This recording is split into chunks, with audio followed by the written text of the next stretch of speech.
अब हम स्टडी करते हैं डेंसिटी ऑफ द क्रिस्टल, यानी किसी क्रिस्टल की डेंसिटी कैसे हम निकालते हैं। तो किसी भी क्रिस्टल की डेंसिटी निकालने के लिए हमको क्या करना पड़ेगा। यदि यूनिट सेल की लेंथ हमको मालूम रहेगी, लेंथ यूनिट सेल की, तो यूनिट सेल की लेंथ अगर मालूम है तो हम क्या कर सकते हैं, कैलकुलेट कर सकते हैं डेंसिटी को।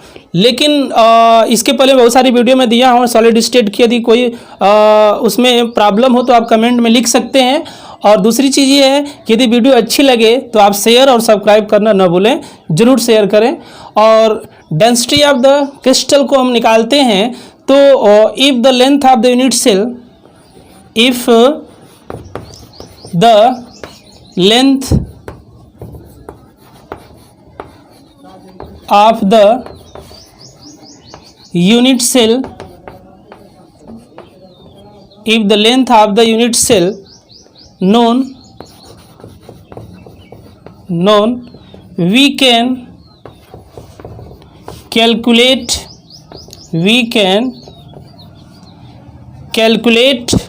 the density of the crystal, calculate the density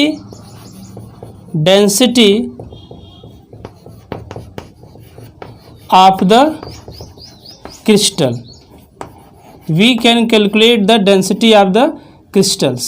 यानी हम क्या कर सकते हैं, if the length of the unit cell known, we can calculate the density of the crystal। यदि हमको लेंथ मालूम है यूनिट सेल का तो हम डेंसिटी को क्या कर सकते हैं, कैलकुलेट कर सकते हैं क्रिस्टल की। जैसे हम सपोज करते हैं कि ये मानते हैं let length of the edge, let length of the edge of unit cell मान लिया कि कितना है, ए है ना, ए है। तो then volume of the unit cell, then volume of the unit cell कितना हो जाएगा, ए इंटू ए यानी आ जाएगा ए क्यूब, है ना। यानी वॉल्यूम कितना हो जाएगा, ए क्यूब हो जाएगा। अब हम क्या कर सकते हैं, कैलकुलेट करते हैं डेंसिटी को। तो density of the unit cell होता है डेंसिटी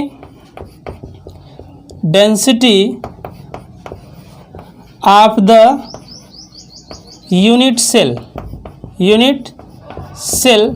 है ना। Density of the unit cell बराबर होगा mass of unit cell, mass of unit cell upon volume of unit cell, volume of unit cell, है ना। यदि डेंसिटी हमको निकालना पड़ेगा तो मास ऑफ यूनिट सेल मालूम होना चाहिए, वॉल्यूम ऑफ यूनिट सेल मालूम होना चाहिए। दूसरी चीज़ मास ऑफ यूनिट सेल जो होता है, मास ऑफ यूनिट सेल कैसे निकलेगा, तो total number of atom into mass of one atom, है ना। यानी total atoms into mass of one atom, है ना। यदि टोटल नंबर ऑफ एटम मालूम है, जिसे इफेक्टिव एटम कहते हैं, और एक यूनिट सेल का एटम का मास हमको मालूम है, तो हम क्या करेंगे, mass of unit cell calculate कर सकते हैं। तो हम ये जानते हैं कि टोटल एटम्स को किससे रिप्रेजेंट करते हैं, टोटल्स एटम्स को हम रिप्रेजेंट करते हैं जेड से। और मास ऑफ वन एटम जो होता है, मास ऑफ वन एटम को रिप्रेजेंट करते हैं या मास ऑफ यूनिट सेल पहले लें, मास ऑफ यूनिट सेल को हम रिप्रेजेंट करेंगे स्मॉल एम से। और जो डेंसिटी होगी इसको हम रिप्रेजेंट करेंगे डी से। तो अगर इसको हम राइट करते हैं, वॉल्यूम हमको मालूम है, अभी वॉल्यूम कितना है, ए क्यूब मालूम है, तो हम इस फार्मूले पर रखेंगे density equal to mass of unit cell कितना दे रखा है, यम और दूसरी चीज़ वॉल्यूम ऑफ यूनिट सेल की बात करें तो वॉल्यूम ऑफ यूनिट सेल जो होगा ए क्यूब होगा। और दूसरी चीज़ mass of unit cell, mass of unit cell को निकालने के लिए total atoms into mass of one atom, है ना। तो total atom into mass of atom, तो टोटल एटम क्या होगा, जेड से रिप्रेजेंट होगा, जेड इंटू एम हो जाएगा अपॉन ए क्यूब। लेकिन जो मास ऑफ वन एटम होता है ना, मास ऑफ वन एटम, तो मास ऑफ वन एटम जो होता है और molecular mass upon Avogadro number ऐसे रिप्रेजेंट करते हैं। तो इसलिए डेंसिटी इक्वल टू क्या हो जाएगा, Z into M upon N A upon क्या हो जाएगा, ए क्यूब, है ना। तो इसलिए आ जाएगा D equal to Z into M upon N A into A cube, है ना। ये क्या है, डेंसिटी ऑफ यूनिट सेल है, जिसकी यूनिट होती है ग्राम सेंटीमीटर क्यूब, है ना। ग्राम सेंटीमीटर पर क्यूब इसकी यूनिट होती है। तो इस तरीके से ये क्या है, डेंसिटी हम निकाल सकते हैं। तो हमको क्या मालूम होगा, तो हम क्या कैलकुलेट कर सकते हैं, यदि हमको इफेक्टिव एटम मालूम है, मॉलिक्यूलर मास मालूम है, एवोगैड्रो नंबर तो मालूम ही होगा, और ए मालूम है, तो हम क्या कर सकते हैं, डेंसिटी निकाल सकते हैं। या डेंसिटी मालूम है, जेड मालूम है, एम मालूम है, तो हम एज निकाल सकते हैं, कैलकुलेट कर सकते हैं। या डी मालूम है, ए मालूम है, एम मालूम है, तो हम क्या कर सकते हैं, जेड टोटल इफेक्टिव एटम भी हम क्या कर सकते हैं, फाइंड कर सकते हैं। तो ये डेंसिटी ऑफ द क्रिस्टल था। अगली वीडियो हम लेकर आएंगे बहुत ही शानदार, जिसमें रेडियस रेशियो हम फाइंड करेंगे, किस तरह से उसमें हम किसी जो क्रिस्टल होता है उस क्रिस्टल की या उस यूनिट सेल की किस तरह से रेशियो आता है उसके अंदर, उस रेशियो पर किसी यूनिट सेल या किसी क्रिस्टल की क्या क्या वैल्यू डिपेंड करती है, उस चीज़ को हम लोग पढ़ेंगे। थैंक्स।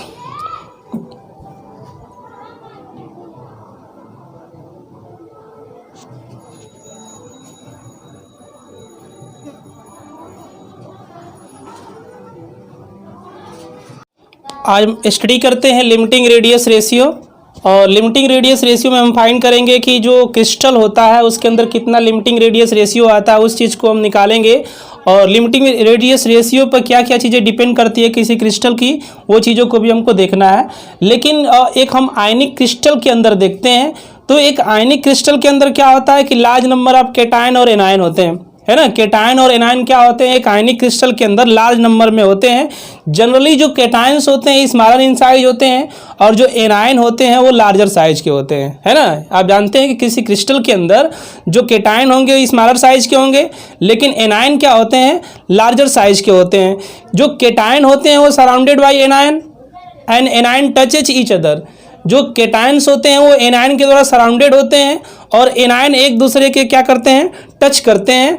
और ये जो एनायंस होते हैं एक दूसरे से ऐसे टच करते हुए अरेंज होते हैं कि उनके बीच कुछ स्पेस आ जाता है, और उनकी जो मैक्सिमम स्टेबिलिटी है अब डिपेंड करती है कैटायन और एनायन के रेडियस रेशियो पर, है ना। और उनकी जो स्टेबिलिटी अब डिपेंड करेगी, क्योंकि कोई भी कैटायंस है उसके चारों तरफ एनायन है, तो वो कैटायन और एनायन की जो स्टेबिलिटी अब आएगी वो कैटायन और एनायन के रेडियस रेशियो पर डिपेंड करेगी।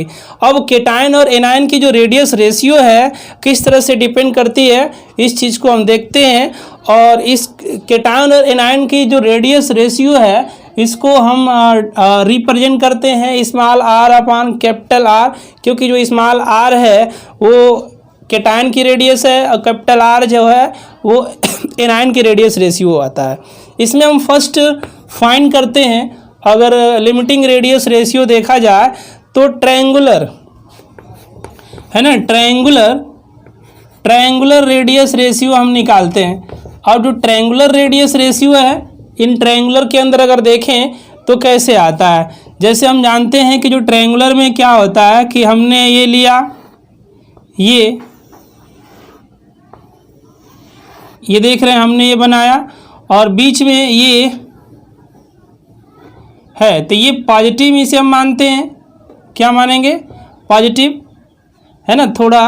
और ये एनायन है, नेगेटिव है, इसको हम ऐसे क्या करते हैं कि मिला देते हैं इसको, है ना, इसको ऐसे मिला दिए, इसको यहाँ से ले लिए, इसको यहाँ से हमने मिलाया, है ना, इसको हमने क्या किया यहाँ से मिला दिया। ये जो है 60 डिग्री है तो ये क्या है 30 डिग्री आता है। अब इसमें हम क्या करते हैं कि जो भी रेडियस रेशियो होगा अब इसको हम यहाँ से लेते हैं और ये लेते हैं तो r प्लस आर निगेटिव आता है, r प्लस और r निगेटिव आता है। इसमें अगर हम कास थीटा को लें, कास थीटा इक्वल टू कितना आएगा तो r निगेटिव, है ना, r निगेटिव अपान क्या आ जाएगा r प्लस आर निगेटिव ये आएगा। लेकिन थीटा की वैल्यू जो है हमको मालूम है, क्योंकि थीटा इक्वल टू 30 डिग्री है तो कास 30 डिग्री इक्वल टू कितना हो जाएगा R negative upon R plus R negative, ये वाली वैल्यू आएगी। दूसरी चीज़ ये है कि जो कास 30 बराबर जो होता है, कास 30 डिग्री की अगर वैल्यू हम देखें तो √3 अपान 2 आता है। तो कास 30 की जो वैल्यू √3 अपान 2 आता है तो इसको हम रखते हैं यहाँ पर, तो इसलिए √3 upon 2 equal to R negative upon R plus R negative आ जाएगा यहाँ पर। अब हम इसमें हम क्या करते हैं कि इसको इससे मल्टीप्लाई कर देते हैं, तो ये जब मल्टीप्लाई करते हैं तो आ जाएगा क्या √3 आर प्लस आर निगेटिव, और ये क्या आ जाएगा 2r निगेटिव हो जाएगा। ये आ जाएगा √3 R positive plus √3 R negative equal to 2r negative आया। अब हम क्या करते हैं कि इसमें से जो r निगेटिव है ना, r निगेटिव को हम इधर ले आते हैं, इस साइड लेकर चले जाते हैं, √3 आर पॉजिटिव और 2r निगेटिव माइनस इसको इधर ले आएंगे तो √3 आर निगेटिव आ जाएगा। इसमें क्या चीज़ें हैं, √3 आर पॉजिटिव है तो 2 माइनस √3 अपान ये क्या हो जाएगा आर निगेटिव हो जाएगा, इतना वैल्यू आएगा। आर निगेटिव को हम क्या कर दें, यहाँ कर दें तो √3 R positive upon R negative हो सकता है, आर निगेटिव, और ये क्या हो जाएगा आपका 2 माइनस √3 आ गया।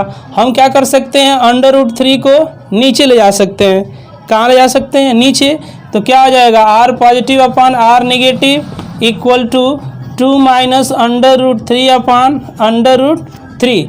जो √3 की वैल्यू है ये हमको मालूम है 1.73 होता है, यानी R positive upon R negative equal to 2 minus 1.73 upon 1.73 ये वैल्यू आ जाएगी। अब इसमें से हम क्या करते हैं 2 में से 1.73 माइनस करते हैं तो 0.27 वैल्यू आती है, 1.73 आता है। इसको हम सॉल्व कर देते हैं, 1.027 को डिवाइड करते हैं तो 0.155 ये आता है। तो यानी R plus upon R negative की जो रेडियस रेशियो आ रहा है 0.155 आता है, जो लेस देन क्या है 1 है। तो इस तरीके से हम क्या देख रहे हैं, ट्रायंगुलर के अंदर रेडियस जो रेशियो आता है 0.155 आएगा, है ना, इसे नोट कीजिए। अब हम फाइंड करते हैं टेट्राहेड्रल वायर्स, और टेट्राहेड्रल वायर्स में क्या होता है कि ऑल एनायंस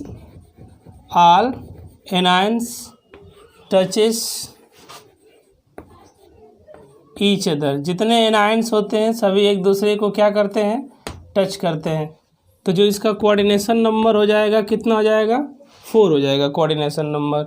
एक हम क्यूब यानी बनाते हैं टेट्राहेड्रल वायर्स, है ना, एक टेट्राहेड्रल वायर्स हम ड्रा करते हैं यहाँ पर। ये टेट्राहेड्रल वायर्स, और इसमें है क्या कि प्रत्येक कॉर्नर पर एटम होते हैं, लेकिन यहाँ हम एक एटम लेते हैं और एक एटम यहाँ पर लेते हैं, एक एटम यहाँ पर और एक एटम यहाँ ले लेते हैं, है ना। और इसको हम क्या करते हैं, मिलाते हैं, इसको इससे, इसको इससे मिलाया, इसको इससे, इसको यहाँ से मिलाया और इसको यहाँ से मिलाया ऐसे। लेकिन बीच में भी यहाँ पर एक पॉजिटिव है ये, और ये सारे क्या हैं, निगेटिव है ना। ये निगेटिव है और ये पॉजिटिव है। दूसरी चीज़ ये है कि यहाँ से एक हम क्यूब डायगोनल ले लेते हैं। क्यूब डायगोनल यहाँ से ये हम ले लेते हैं इस कलर में, एक क्यूब डायगोनल यहाँ से खींच लेते हैं, है ना। ये क्यूब डायगोनल है, ये टेट्राहेड्रल वाइड्स बना हुआ है। अब इसी चीज़ को थोड़ा सा हम यहाँ बना लेते हैं, जैसे ये और ये लिया हमने। यहाँ पर ये पॉजिटिव है और इसके ऊपर एक है, इसको हम मिलाते हैं यहाँ से, इसके सेंटर से, इसके सेंटर से, इसके सेंटर से और यहाँ से। तो ये टेट्राहेड्रल वाइड जनरेट होता है, जिसमें ये नेगेटिव है, ये नेगेटिव है, ये नेगेटिव है और ये पॉजिटिव है। तो पॉजिटिव को 4 एटम टच कर रहा है, तो कोऑर्डिनेशन नंबर इसका कितना आएगा, 4 कोऑर्डिनेशन नंबर इसका आएगा। दूसरी चीज़ फेस डायगोनल इसका हम निकालते हैं। फेस डायगोनल कितना आएगा, AC, है ना। फेस डायगोनल AC बराबर, इसको हम मान लें A और इसको C और इस वाले को D मानते हैं, इसको हम E मानते हैं और इसको B मानते हैं, है ना। तो ACDE यानी ABCD एंड E, तो हम AC लेते हैं फेस डायगोनल, ये वाला। तो जो AC फेस डायगोनल है वो कितना आएगा, इस चीज़ को हम देखते हैं। तो AC बराबर आएगा √2A और AC इक्वल टू दे रखा है 2R नेगेटिव, तो 2R नेगेटिव बराबर √2A ये हो जाएगा। इसलिए R नेगेटिव बराबर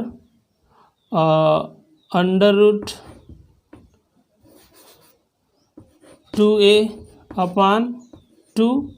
अब ऊपर नीचे हम √2 से मल्टीप्लाई कर देंगे, √2A अपान 2√2A ये हो जाएगा पूरा 2A अपान 2√2A। A से 2 से 2 कैंसिल, ये हो जाएगा A अपान √2A। ये R नेगेटिव की वैल्यू आएगी, तो A बराबर कितना हो जाएगा, √2R नेगेटिव होगा, A की वैल्यू, है ना। एज की कितनी वैल्यू आएगी, √2R नेगेटिव आएगा टेट्राहेड्रल वाइड्स के अंदर। उसके बाद ट्रायंगल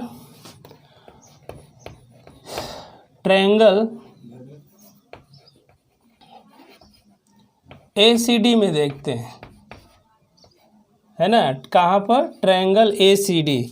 जो ट्रायंगल ACD है, ये A, ये C और ये D है ना। तो ट्रायंगल ACD में देखते हैं तो कितना आएगा इसकी वैल्यू।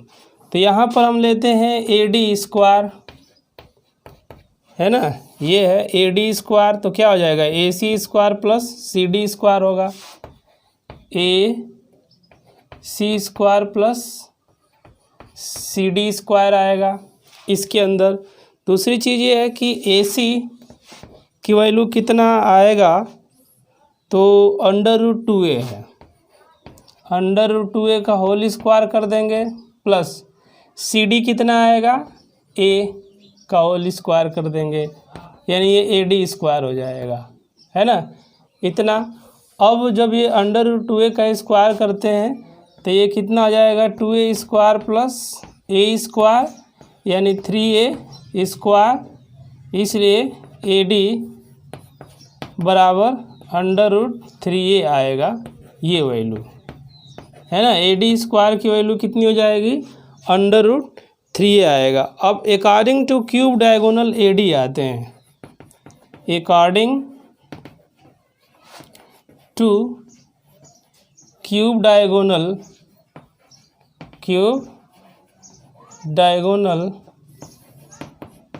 AD, जो ये AD है ये क्या है, एक क्यूब डायगोनल है। तो इस क्यूब डायगोनल के अकॉर्डिंग आते हैं इसमें, तो ये होता है √3a/2 ये, और ये हो जाएगा R प्लस R नेगेटिव, है ना। R प्लस है प्लस R नेगेटिव है इसमें। तो अब हम क्या करते हैं कि इसको इधर लेके चले जाएं, तो इसको अगर हम इधर लेकर जाते हैं तो हो जाएगा √3a 2R positive plus 2R negative, इतना आएगा। अब हम क्या करते हैं कि a की वैल्यू रख देते हैं यहाँ से a, या यहाँ से हम a ले लें। तो जब यहाँ से हम a लेते हैं तो जो a की वैल्यू आती है √2R नेगेटिव है, तो √3.√2R नेगेटिव बराबर 2R positive plus 2R negative हो गया, इतना आया वैल्यू। अब हम क्या करते हैं कि डिवाइड करते हैं 2R नेगेटिव से दोनों तरफ, तो √3.√2R नेगेटिव बराबर 2R negative positive plus 2R negative है। हम डिवाइड कर देते हैं 2R नेगेटिव से, इधर भी और इधर भी, दोनों साइड में 2R नेगेटिव से क्या करते हैं, इसको डिवाइड करते हैं। जब 2R नेगेटिव से डिवाइड करते हैं तो ये वैल्यू कितना हो जाएगा, ये √3/√2 हो जाएगा, है ना। ये √2R नेगेटिव से डिवाइड किया गया है ना। 2R नेगेटिव से अगर इसको डिवाइड करते हैं, सॉरी 2R नेगेटिव से, तो √3/√2 आएगा नीचे की वैल्यू। इसको सॉल्व करेंगे तो, और ये हो जाएगा 2R positive upon 2R negative plus 2R negative upon 2R negative, तो ये √3/√2 ये R plus upon R negative हो जाएगा, और ये +1 आ जाएगा। अब इसको हम 1 को क्या करते हैं, इधर ले आते हैं। तो जब 1 को इधर ले आएंगे तो R positive upon R negative equal to ये √3/√2 -1 हो जाएगा, क्योंकि 1 इस साइड आएगा। तो इसको हम लिख सकते हैं √3 माइनस √2/√2। अब इनकी वैल्यू हम रख देते हैं, तो जो √3 है इसकी वैल्यू जो आता है 1.73 और माइनस 1.414, इतना आता है 1.414, ये वैल्यू आएगी। इसको हम सॉल्व करते हैं तो आता है 0.225। तो यहाँ पर जो रेडियस रेशियो आ रहा है ना, वो 0.225 आता है, किसके अंदर, टेट्राहेड्रल वाइड के अंदर ये आएगा। तो इस तरीके से टेट्राहेड्रल वाइड के अंदर हम क्या कर सकते हैं, ये रेडियस रेशियो फाइंड कर सकते हैं। ओके, तो इसे नोट कीजिए।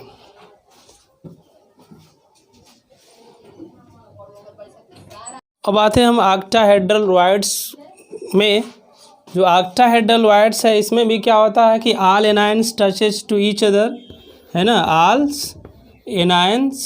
All anion touches each other, यानी एक दूसरे को क्या करते हैं, सभी एनायन क्या करते हैं, टच करते हैं। जब एक दूसरे को टच करते हैं तो यहाँ पर जो कोऑर्डिनेशन नंबर इसका आ जाता है 6 आता है ऑक्टाहेड्रल वाइड्स के अंदर।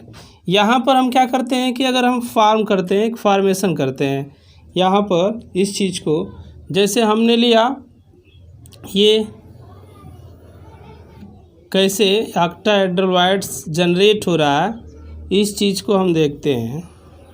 ऑक्टाहेड्रल वाइड्स कैसे जनरेट होगा, है ना, और किस तरह से इसके अंदर कोऑर्डिनेशन नंबर 6 आएगा, इसको भी हम देखते हैं। यहाँ पर आप देख रहे हैं ये होल है, इसका वाइड्स है, इसमें ये टच कर रहे हैं एटम। कितने टच कर रहे हैं? 4। तो इसके ऊपर एक रखेंगे तो कितना हो जाएगा? 5। उस साइड एक रहेगा तो कितना हो जाएगा? 6। तो कोऑर्डिनेशन नंबर इसका कितना हो जाएगा? 6 हो जाएगा। यहाँ पर दूसरी चीज़ ये है कि ये हम इसको मिलाते हैं ऐसे, ये नेगेटिव है, ये नेगेटिव है, ये नेगेटिव है, ये नेगेटिव है, और ये क्या है? पॉजिटिव है ना। इसको हम मान लेते हैं ये ए है, ये बी है और ये सी है। यहाँ से एक हम डायगोनल यहाँ से ले लेते हैं ऐसे, है ना। तो यहाँ पर क्या आएगा? ये वाली जो रेशियो आएगी ये एंड ए, तो ये कितना आएगा? 2r नेगेटिव आएगा, क्योंकि ये भी r नेगेटिव है, ये भी r नेगेटिव है, तो 2r नेगेटिव आएगा। लेकिन ये कितना आएगा, इस चीज़ को हम देखते हैं, ये वाला। तो यहाँ पर तो r नेगेटिव भी है और r पॉजिटिव भी है, तो यहाँ पर आ जाएगा वैल्यू ये 2r negative plus 2r positive, है ना।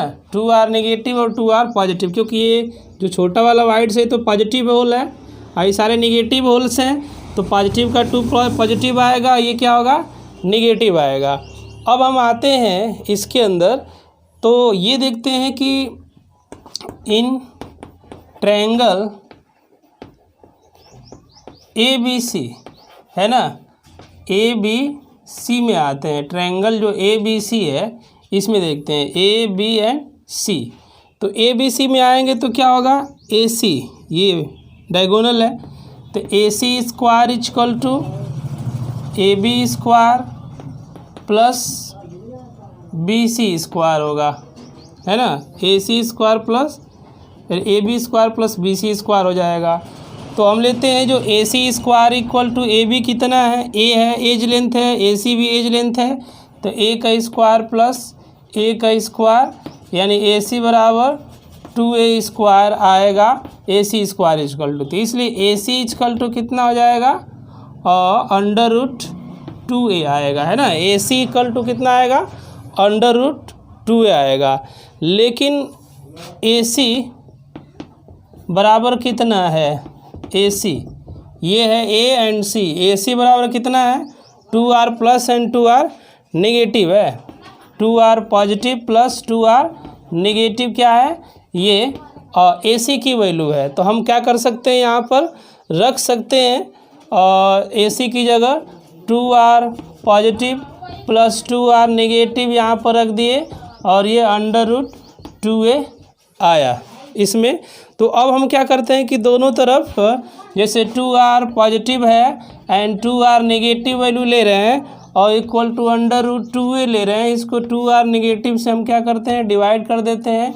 यहाँ भी 2r नेगेटिव से हम क्या करते हैं? इसको डिवाइड करते हैं। तो 2r नेगेटिव से दोनों तरफ अगर डिवाइड करते हैं यहाँ पर, तो ये कितना आ जाएगा? और 2r positive upon 2r negative plus 2r negative upon 2r negative equal to under root 2A upon 2r negative हो जाएगा, ये 1 आ जाएगा, यानी 2r पॉजिटिव, ये 2 से 2 कैंसिल हो जाएगा, r positive upon r negative plus 1 equal to ये कितना हो जाएगा? Under root 2A upon 2r negative आ जाएगा, इतना वैल्यू आएगा। दूसरी चीज़, एक चीज़ और यहाँ पर हम ले सकते हैं कि जो A की वैल्यू है, A बराबर 2r नेगेटिव अगर हम रखते हैं यहाँ पर A की जगह पर, तो क्या हो जाएगा? r positive upon r negative plus 1 और अंडर रूट 2A की जगह हम कितना रखेंगे? 2r नेगेटिव, और नीचे क्या है? 2r नेगेटिव है, तो 2r नेगेटिव से 2r negative cancel, r plus upon r negative plus 1 equal to √2 बचा। 1 को उधर लेकर चले जाएंगे तो r positive upon r negative equal to √2 minus 1 हो गया। अब √2 की वैल्यू कितनी आती है 1.414 और माइनस 1 तो आ जाएगा 0.414 है ना 0.414। ये क्या आएगा रेडियस रेशियो आएगा, यानी रेडियस रेशियो इसके अंदर आर 0.414 आ रहा है ऑक्टाहेड्रॉइड्स के अंदर, है ना। तो इस तरीके से ये हम निकाल सकते हैं ऑक्टाहेड्रॉइड के अंदर कितना रेडियस रेशियो आ रहा है, टेट्राहेड्रॉइड के अंदर कितना रेडियस रेशियो आ रहा है ना, ट्रायंगुलर वाइड्स के अंदर कितना रेडियस रेशियो आ रहा है। तो इस तरीके से यदि वीडियो आपको अच्छा लगे तो इसे आप शेयर जरूर कीजिएगा।